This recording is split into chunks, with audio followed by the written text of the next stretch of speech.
I can't believe I'm saying this because it's very fascinating to me how the NFL has decided to do a complete 180 on their stance on Colin Kaepernick. It's a little validating, and I know it's a little too late, but better late than never, I guess.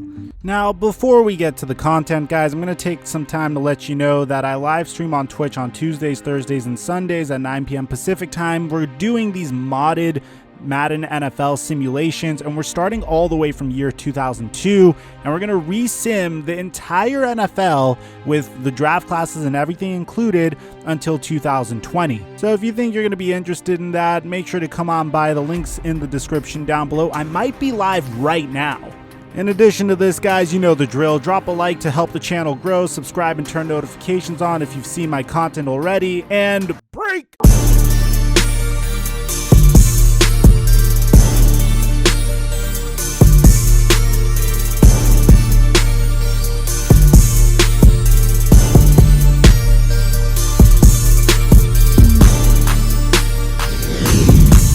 Mic check 1 2 1 2. What's going on, everybody? Your boy Microphone back again with yet another piece of NFL content, and a very good piece of NFL content, to be honest, man. So for those of you guys that didn't know, a couple of hours ago, I can't believe I got this video out that soon either, Roger Goodell said that he supports and encourages teams to sign Colin Kaepernick, which is very interesting because I literally said in my video on Colin Kaepernick that whoever was to sign Colin Kaepernick would see reduced sales, according to one front office executive, but it seems as if the NFL has finally changed its stance. And it's very surprising because it's actually progressive. I've never thought I'd see the day where the NFL tried to be progressive. They're a fairly conservative league, and I do try to keep politics out of my channel, but it's very interesting to see the NFL do something that I would technically expect the NBA to do. Goodell's exact quote was, well, listen, if he wants to resume his career in the NFL, then obviously it's going to take a team to make that decision, but I welcome that. I support a club making that decision, and I encourage them to do that. If his efforts are not on the field but continuing to work in this space, we welcome him to that table and to help us, guide us, and help us make better decisions about the kind of things that needs to be done in the communities. We have invited him in before, and we want to make sure that everybody's welcome at that table, and trying to help us deal with some very complex, difficult issues that have been around for a long time. But I hope we're at a point now where everybody is committed to making long-term sustainable change. Now, earlier this month, Roger Goodell actually dropped a video apologizing on behalf of the NFL for not doing a better job of listening to players' concerns on racial inequality, but he was then criticized for not mentioning Colin Kaepernick by name. Well, today what we're going to be doing in order to honor Colin Kaepernick's probably greatest chance at returning to the NFL, because this is probably the first time in my entire career that I looked at what Roger Goodell said and said, wow, I actually think there's going to be a good chance Cap comes back.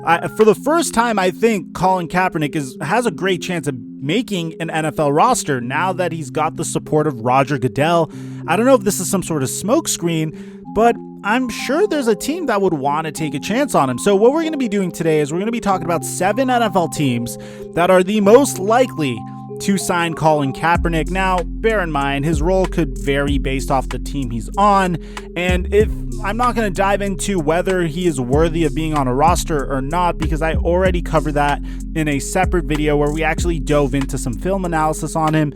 So I'm going to leave a link to that in the description down below as well. But let's start with our very first team that I think would possibly sign him, the Tennessee Titans. And here's why. The Titans have a offense that Colin Kaepernick is fairly comfortable with. The type of offense that is 100% reliant on Derrick Henry being the workhorse running back and gobbling up yardage, and having a mobile quarterback in the pocket as well could keep defenses on their toes. Now, Colin Kaepernick isn't the most accurate quarterback, and I don't think he needs to be in order to succeed as a backup to Ryan Tannehill. Furthermore, for all you know, and I'm not saying this is the case, but it could be the case, For all you know, Ryan Tannehill could have been a fluke. He could have been just really, really good for the last year for whatever reason.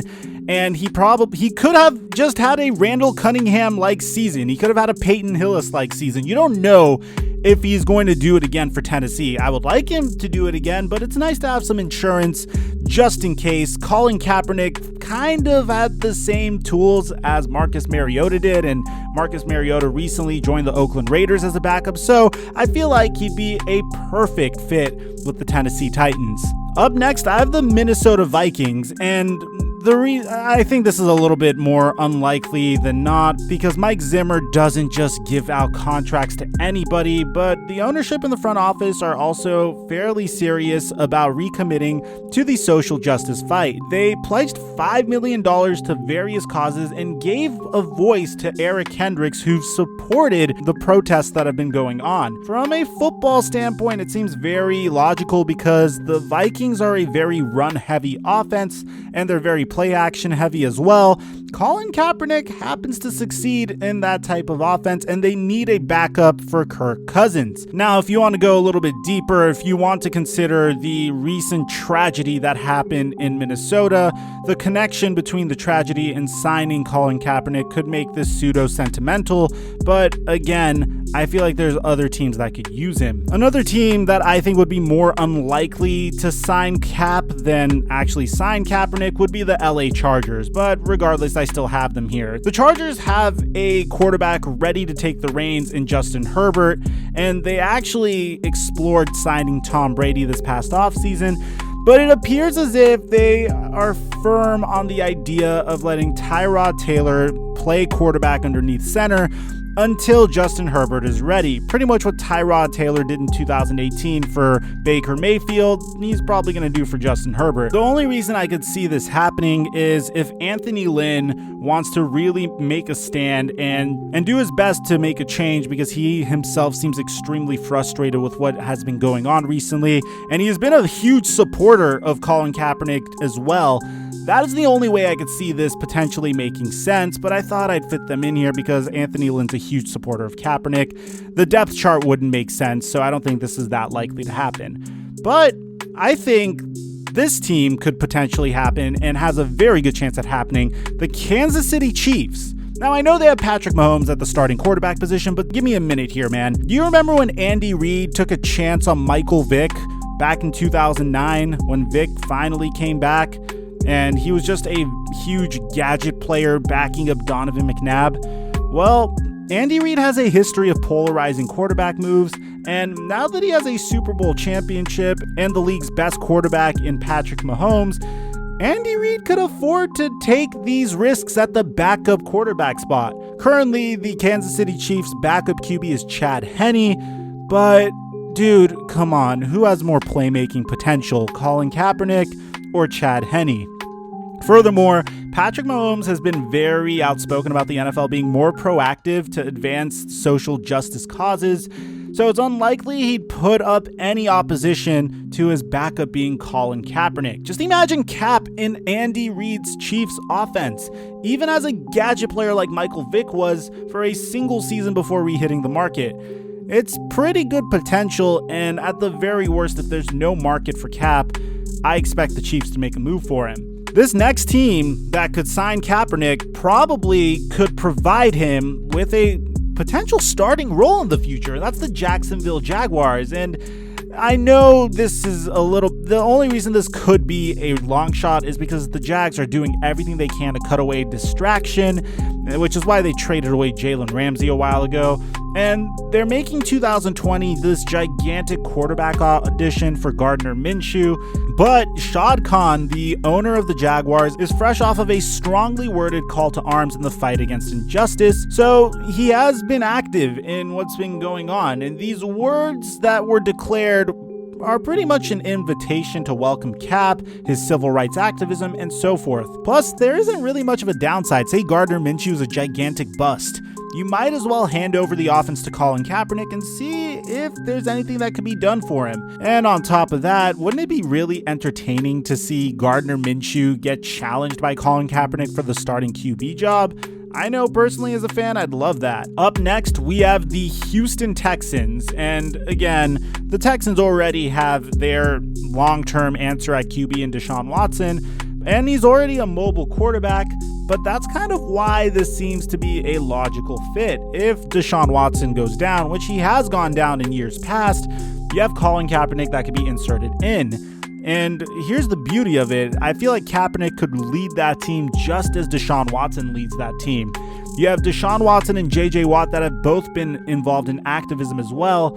And J.J. Watt specifically has been very explicit in his advocacy for social justice. And Bill O'Brien himself said he planned to kneel during the national anthem this season.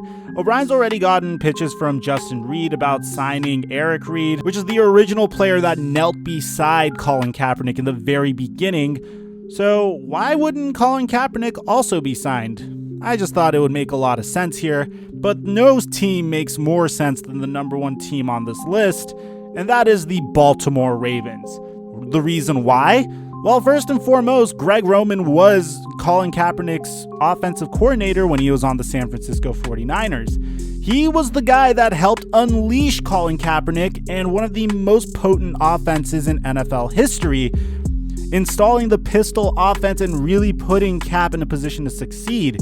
Now he's doing the same thing for Lamar Jackson in the Ravens' run-first attack, which, again, it is just a perfect fit for Colin Kaepernick. Roman still endorses Kaepernick to this day, but here's the issue with everything. The Ravens already have Robert Griffin III, but here's the thing. Kaepernick is just so much better than RG3. The Ravens have already passed on Kaepernick in the past, but they were reportedly very close to signing him. But you also have to bear in mind that John Harbaugh is the brother of Jim Harbaugh. They played each other in the Super Bowl. He got to see what Kaepernick could do firsthand, which means it can't hurt to bring Colin Kaepernick along in case something happens to Lamar Jackson.